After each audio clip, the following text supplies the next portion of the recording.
Hi guys, this is Chris Buss. I've had a couple requests from the members in the group to do some videos on how I set up my charts. So I'm going to start with a quick one here of just the setup that I use. The platform that you're looking at is stockcharts.com. There's quite a number of charting programs out there. I suggest that you take a look at a bunch of them. Quite a few give free trials. There's TC2000. Your broker will probably have one. I use Thinkorswim from TD Ameritrade along with the Stock Charts program. There's other sophisticated ones out there. TradingView is one. So the key is just picking one you're comfortable with that has the functionality that you're looking for. Most people I know use two charting platforms because it's really hard to find one that does everything that you might want. So a lot of people end up using two. But I'll go through my stock chart setup to give you a feel for how I set up my charts. Just starting at the top, I like to get a full quote. There's an option available for a skinny quote that just gives high, low, close, not any of the extra information. My eyes aren't that good, so I like to get a full quote. It kind of expands that area and gives some extra information that I find useful every once in a while. In the top panel here, I have RSI 14. That is the default. Some people change that number. I just use the default. So 14 period RSI. In the second panel, I use the PPO momentum indicator with the default settings of 12, 26, and the 9 EMA signal line. This is very close to the MACD, which a lot of people use. Just to briefly tell you what the difference is that the PPO stands for Percentage Price Oscillator. And what it does is it basically puts the MACD in percentage terms.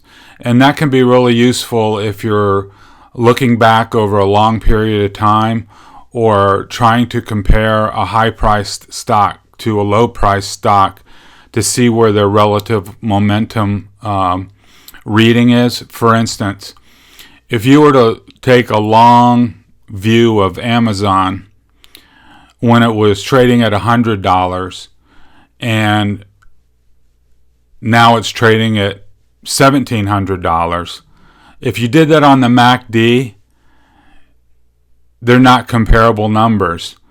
Because what the MACD does is just give you the difference between the 12 EMA and the 26 EMA, and then has a signal line of 9. But if you think about it, the separation between the 12 and 26 EMAs at $100 is going to be very different than what it is at $1,700. But if you did the same information using the PPO, you could compare the two because this puts everything in percentage terms. So you could look back at a momentum reading 5 years ago and you can compare it to a momentum reading today, and everything will be in relative terms because everything is put in terms of a percentage. So that's really useful when you want to see when something might be overbought or oversold, knowing that the price, the absolute price of the stock, is not going to be part of the equation. So if a stock has been gaining ground over the last 5 years, having it in percentage terms will take that out. So you'll be able to compare apples to apples. So anyways, I use a percentage price oscillator.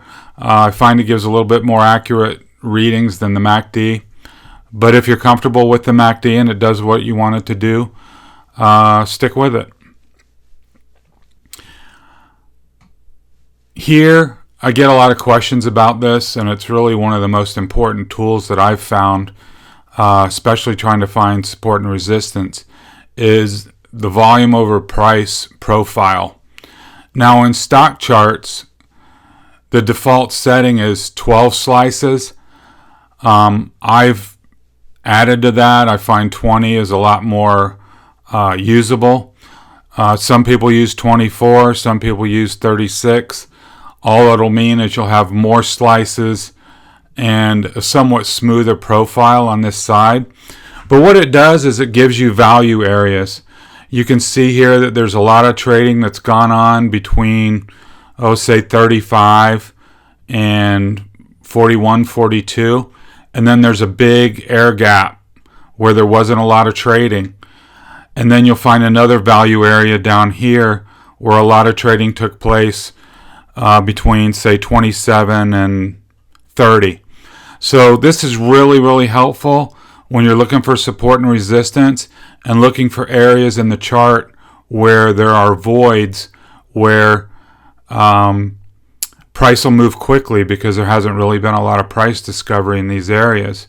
So I really highly recommend that you get familiar with the price over volume profile. In some platforms, they call it market profile. It's basically the same thing. I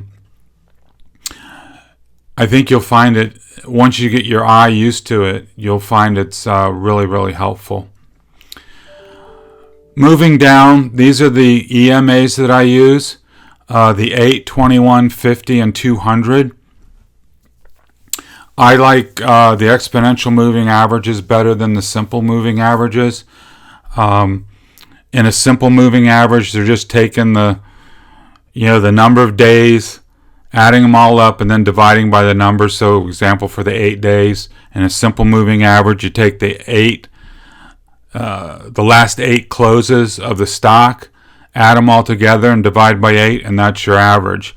In an exponential moving average, there's more weighting to the most recent price action.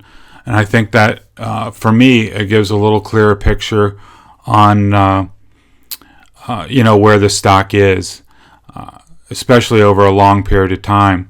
When you've got like a 200, I think it gives a more accurate representation of price. So I like the EMAs over the simple averages. One thing to note for new chartists, it's really important to use log scaling on your prices. That will, again, a 10% move for a $100 stock is not the same as a 10% move for a $1,000 stock. And when you put the log scaling, it accounts for all those differences. It's not going to make a huge amount of difference on this stock between 30 and 40. You're not going to see it, but you will on higher priced stocks, and especially if you're looking over long periods of time where a stock has really gained and gone from a very low value to a much higher value. The log scaling will account for that.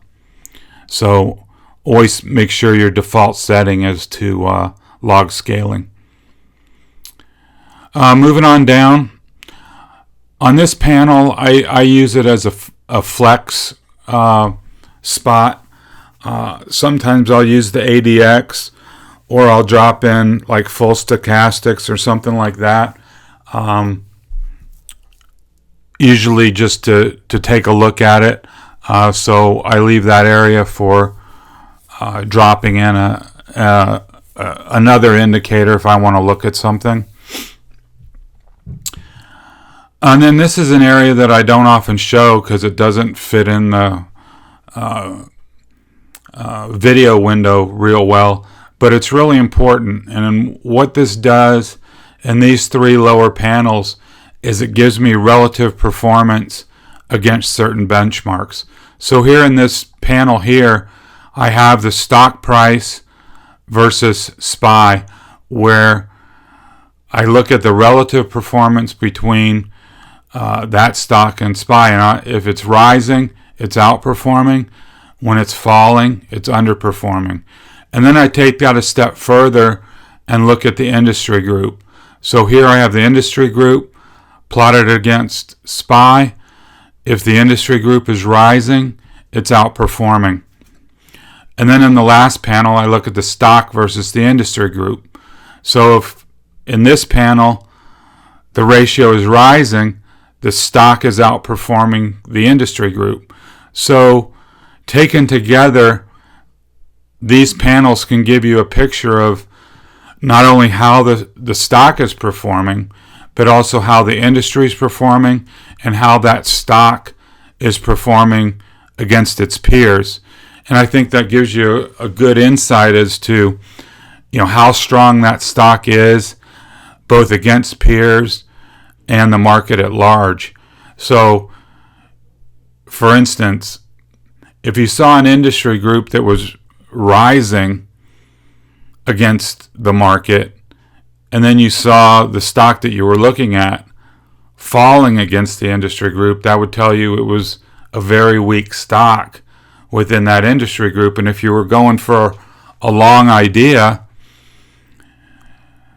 probably not the best place to look, because you want to buy stocks that are performing.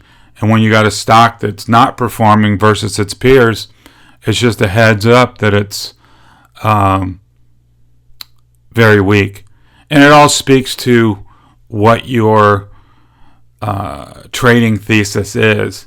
There'll be guys out there that say that's exactly what I want. I want underperformers so they can catch up.